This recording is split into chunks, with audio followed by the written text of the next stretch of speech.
దేవాది దేవుడు గడిచినటువంటి 9 రోజులు కూడా ఆయన ప్రణాళిక చెప్పిన మనం నడిపించి ఇక 10వ రోజున దేవుని సన్నిధానంలో కుటుంబ సమేతములుగా దేవుని సన్నిధిలో కూడుకొని మనందరం కూడా ఆయన స్తుతించడానికి దేవాది దేవుడు చక్కటి అవకాశాన్ని ఇచ్చిన అందరూ కూడా కాస్త పైకి దేవుడికి స్తోత్రం చేద్దాం. హల్లెలూయా హల్లెలూయా. పరిశుద్ధ గ్రంథంలో కొన్ని మాటలు ధ్యానం చేసుకుందామని మత్తయి సువార్త 7వ అధ్యాయం 6వ వచనము. పరిశుద్ధమైనది కుక్కలకు పెట్టకుడి, మీ ముత్యములను పందుల ఎదుట వేయకుడి, వేసిన ఎడల అవి ఒకవేళ వాటిని కాళ్ళతో త్రొక్కి మీ మీద పడి మిమ్మును చీల్చివేయును. దేవునికి స్తోత్రం. హల్లెలూయా. ముత్యము అనగా దేవునికి సాదృశ్యము. విలువైన ఆభరణము మనం ఎలాగైతే భద్రంగా కాచి కాపాడుతామో చూడండి, అది బంగారపు ఉంగరమైన, బంగారపు ఇయర్ రింగ్ అయినా, బ్యాంగిల్ అయినా, ఏదైనా సరే మనము బయట పడేస్తామండి, పడేము. అది చిన్న వస్తువైనా సరే విలువైనది కనుక దానిని బీరువాలోనో లేదా లాకర్లోనో ఎక్కడో భద్రంగా వాటిని పెడతాము. అలా కాకుండా పిచ్చి కింద చూడండి ఇతడివి, వాటిని ఏం చేస్తామంటే గ్యారెంటీవి, మనకు ఇలాంటివి ఉంటాయి కదా, అవన్నీ ఏం చేస్తామంటే అవి ఎక్కడ పెట్టినా కానీ ఎటువంటి భయం ఉండదు. ఎందుకంటే విలువైన దానికి మనం ఎక్కువ ఇంపార్టెన్స్ ఇస్తాము. కానీ పరిశుద్ధ గ్రంథం ప్రకారంగా చూసినట్లయితే విలువైన వాటి గురించి ఆయన మాట్లాడుతున్నాడు. ఇక్కడ చూసినట్లయితే 6వ వచనంలో పరిశుద్ధమైనది కుక్క ఎదుట పెట్టకుడి. కుక్కలు అనగా లోకంతో పోలుస్తున్నాడు. ఈ లోకంలో అనేకమైన తలంపులు, ఉద్దేశాలు, ఆలోచనలు, ప్రణాళికలు కలిగినటువంటి వారు. గలతీయులకు రాసిన పత్రిక 5వ అధ్యాయంలో అక్కడ మాట్లాడుతున్నాడు కదా, శరీర కార్యముల గురించి ఆయన స్పష్టంగా మాట్లాడుతూ ఉన్నారు. శరీర కార్యములు స్పష్టమై ఉన్నవి. అవేమనగా జారత్వము, విగ్రహారాధన ఎక్సెట్రా, ఇవన్నీ కూడా శరీర కార్యం. ఏంటంటే 15 కార్యాలు ఉన్నాయి. అవన్నీ గురించి మనం చెప్పుకోవడానికి సమయం లేదు. కానీ మీరు ఇంటికి చదువుకోవడం కాదు. రాసిన పత్రిక 5వ అధ్యాయము 19వ వచనం ఇంటికి చదవడం ఒకసారి. అవి దేవునికి విరోధమైనవి. దేవాది దేవుడు ఏమి చెప్తున్నాడంటే తన పోలికలా నిర్మించుకున్న ఏ మనుషుడు కూడా నశించిపోవడం ఆయనకి ఇష్టం లేదు. నశించుచున్న ఆత్మలను వెదకి రక్షించడానికి ఈ లోకానికి ఆయన వచ్చినాడు. వచ్చిన తర్వాత మన పాపముల నిమిత్తము, మన అతిక్రమముల నిమిత్తము అన్ని విషయంలో కూడా దేవుడు తన్ను తాను రిక్తునిగా చేసుకొని మనల్ని హెచ్చిస్తూ ప్రతి విషయంలో కూడా మనల్ని ఒక ఉన్నతమైన స్థానంలో ఉంచాలని దేవుడు ఒక ప్రణాళిక కలిగి ఉన్నాడు. కానీ మనం ఏం చేస్తున్నామంటే పరిశుద్ధమైనది దేని ఎదుట వేస్తున్నామని, పందుల ఎదుట వేస్తున్నాము. ఆ పరిశుద్ధమైన జీవితం ఏమిటనగా దేవుని యందు విధేయత కలిగి, ప్రార్థన యందు పట్టుదల కలిగి, విశ్వాస జీవితంలో, ఆత్మీయ జీవితంలో బలపడే బిడ్డలుగా ఉండాలి. ఈ రోజు మనము ఒకరు మారు మనసు పొంది రక్షింపబడిన తర్వాత 10 రోజులకో లేదా నెలకో లేదా సంవత్సరానికో లేదా 2 సంవత్సరాలకో 3 సంవత్సరాలకో నీ కుటుంబానంతటిని కూడా మార్చుకునే విధంగా ఉండాలి. దేవునికి స్తోత్రం. హల్లెలూయా. ఎప్పుడైతే అలాగ నీ కుటుంబాన్ని అంతటిని నీవు మార్చుకోగలుగుతావో నీవు ముత్యముతో పోల్చబడుతూ ఉన్నావు. నీ కుటుంబం మార్చబడటం లేదు, నీ బిడ్డలు మార్చబడటం లేదు, లేదా నీ భర్త మార్చబడటం లేదు, లేదా నీ భార్య మార్చబడటం లేదు అనుకుంటున్నావంటే జరుగుతుందంటే ఏ ఫలితమో రావట్లేదంటే అక్కడ ఏదో లోపము ఉన్నది. దేవునికి స్తోత్రం. హల్లెలూయా. మారడం అంటే పై వేషం మారడం కాదు, కానీ హృదయపూర్వకంగా మారాలి.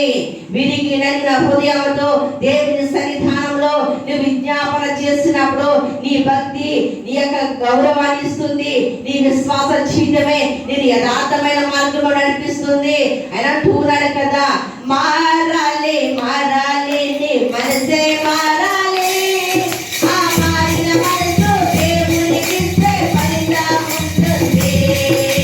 మారాలి మారాలి నీ మనసే మారాలి.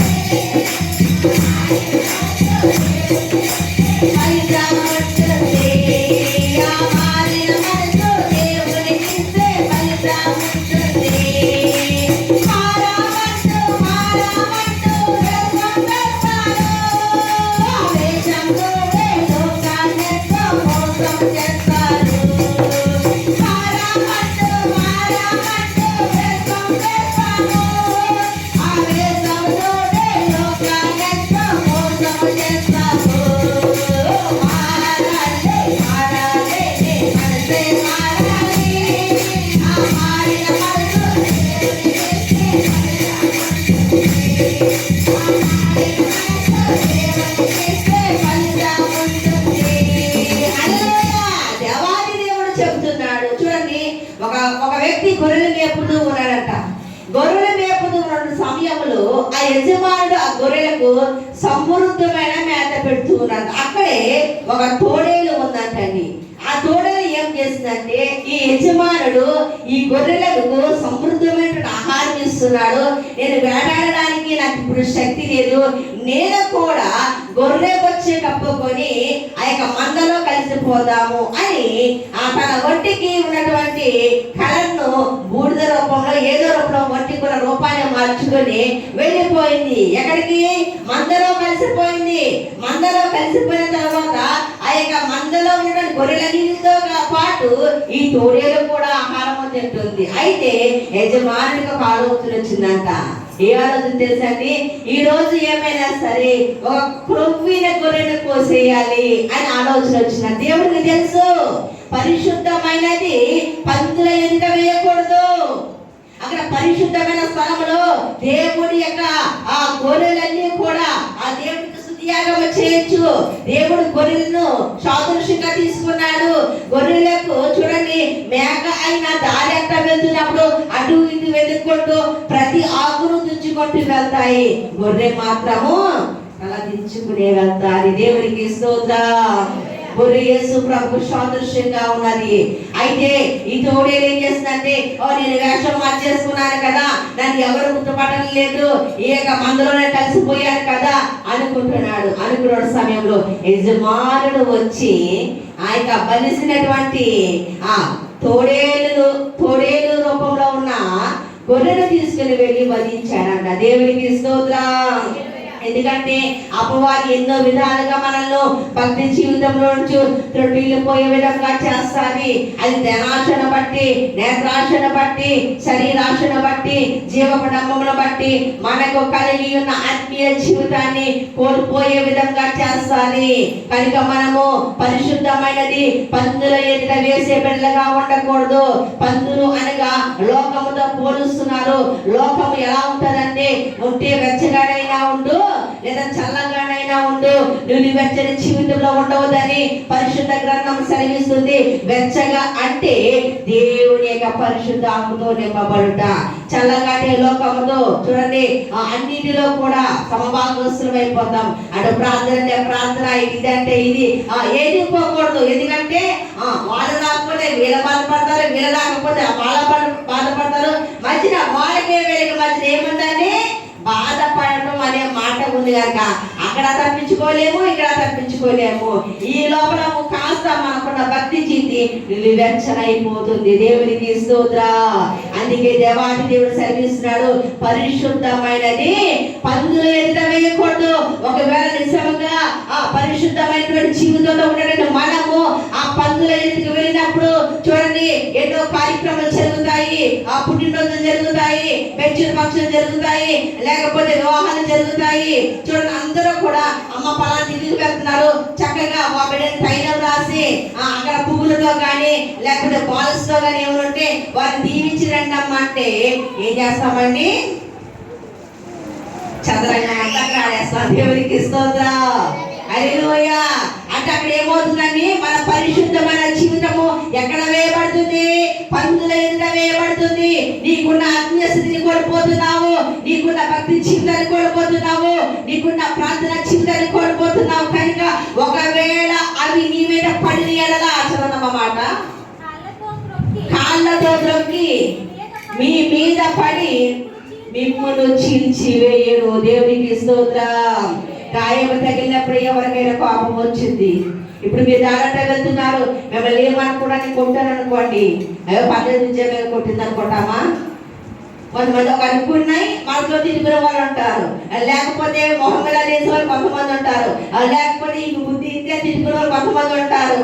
నేనేం చేశాను అని తిరిగిన వాళ్ళు కొంతమంది ఉంటారు. కానీ దేవాది దేవుడు సెలవిస్తున్నారు, మన పరిశుద్ధ జీవితాన్ని ఇంకా రెట్టింపు చేసుకునే బిడ్డగా ఉండాలి, కానీ పనులు ఎదురయ్యేసే బిడ్డగా మనం అనుకోవడం. మార్కు సువార్త 1:15 చూద్దాం స్పీడ్ గా.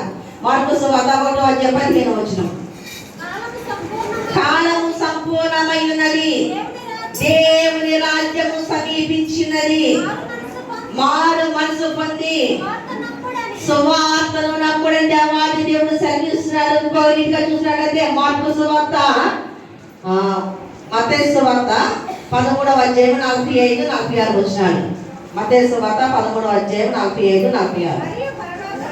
మరియు పరలోక రాజ్యము మంచి ముత్యములను కొనవెతుకుచున్న వర్తకుని పోలి ఉన్నది. అమూల్యమైన ఒక ముత్యమును కనుగొని పోయి దాంట్లో కలిగినదంతయు అమ్మి కానికొనెను. మరియు పరలోక రాజ్యము సముద్రంలో వేయబడి నానా విధములైన చేపలను పట్టిన వలను పోలి ఉన్నది. దేవునికి స్తోత్రం. ఆ పరలోక రాజ్యము ఏమిటనగా దేవుని యొక్క న్యాయ సింహాసనము, సముద్రం అనగా దేవుని యొక్క మందిరము. ఈ మందిరంలో ఏమున్నాయండి?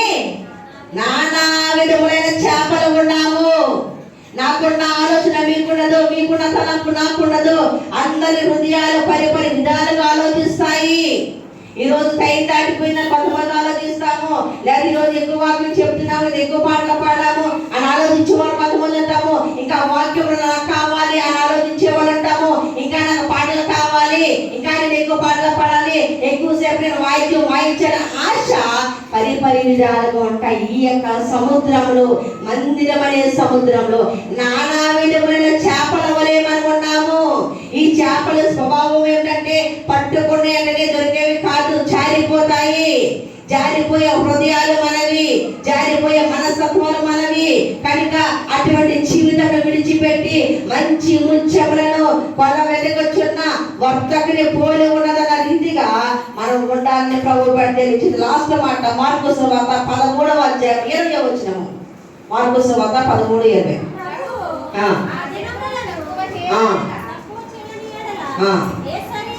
ఏ శరీరియు తప్పించుకొనకపోను ఏర్పరచబడిన వారిని నిమిత్తము తాను ఏర్పరచుకున్న వాడు నిమిత్తము ఆ దినములను తక్కువ చేసెను. కాగా ఇదిగో క్రీస్తు ఇక్కడ ఉన్నాడు, అదిగో అక్కడ ఉన్నాడు అని ఎవడైనను మీతో చెప్పిన ఎడల నమ్మకుడి. దేవునికి స్తోత్రం. నీవు దేవుని మందిరమనే సముద్రంలోని ఉన్నావు. ఆ సముద్రంలో నానా విధమైన చేపల వలె మనం ఉన్నాము. ఈ చేపలన్నీ కూడా జారిపోయే విధముగా, తప్పిపోయే విధముగా, దూకే విధంగా మనం ఉండకోకుండా ఏమి చేయాలంటే యథార్థమైన జీవితంలో, యథార్థమైన భక్తితో, వాక్యానుసారంగా, ప్రార్థనా పూర్వకంగా, విశ్వాస పూర్వకంగా, పరిశుద్ధాత్మ అభిషేకంతో వాడబడిన విడలుగా మనం ఉన్నప్పుడు ఏ అపవాది వచ్చి ఇదిగో అక్కడ యేసు ప్రభు కనబడుతున్నాడు, ఇక్కడ యేసు ప్రభు కనబడుతున్నాడు అని చెప్పినప్పుడు మీ హృదయాలు తిప్పుకోవద్దని యేసు ప్రభు స్పష్టంగా మాట్లాడుతూ ఉన్నాడు. నమ్మిన వాళ్ళ దగ్గర చెబుతా చూడండి, స్పష్టంగా చెబుతున్నాడు. కాగా ఇదిగో క్రీస్తు అక్కడ ఉన్నాడు, అదిగో అక్కడ ఉన్నాడని ఎవడైనను మీతో చెప్పిన నమ్మకుడి. ఆ కాలమందు అబద్ధపు క్రీస్తులను, అబద్ధపు ప్రవక్తలను వచ్చి సాక్షాత్తమైన ఏర్పరచబడిన వారిని మోసపుచ్చుటకై సూచక క్రియలను మహత్కార్యములను జరిగించెను. మీరు జాగ్రత్తగా ఉండుడి, ఇదిగో యుగ సమాప్తి వరకు మీ పరిశుద్ధాత్మ జీవితమును, మీ భక్తి జీవితమును మీరు గట్టిగా పట్టుకొని ఉండాలి. కానీ ఇదిగో అక్కడ ఉన్నాడు క్రీస్తు, ఇక్కడ ఉన్నాడని క్రీస్తు, మీ యొక్క జీవితాలను వృధాపరుచుకోవద్దు, మీ భక్తి జీవితాన్ని కోల్పోవద్దు. ఆయన వచ్చే రాకడాకి ఎంతమంది సిద్ధపాటు కలిగి ఉంటాము. ముందుగానే దేవుడి పరిశుద్ధాత్మ ప్రేరణ ద్వారా మాట్లాడాడు. నేను వచ్చే రాకడకు ఒక విశ్వాసనైనా కలుగుతున్నా. దేవుడికి సందేహం వచ్చింది. అయితే ఇక మత్తయి భక్తులు, మార్కు భక్తుల ద్వారా చూసినట్లయితే ఆయన అంటున్నాడు, ఇదిగో యుగ సమాప్తి వరకు కూడా మిమ్ములను మీరు జాగ్రత్తగా చూచుకోనండి. మీ హృదయము ముత్యము వలె మెరిసిపోవాలి, ముత్యము వలె ప్రత్యేకింపబడిన వ్యక్తిగా ఉండాలి. కానీ పందుల ఎదుట వేసేటువంటి చెత్త వలె మనం ఉండకూడదని పరిశుద్ధాత్మ దేవుడు సెలవిస్తున్నాడు. కొంత మాట దేవుడు ఆశీర్వదించును గాక. ఆమేన్.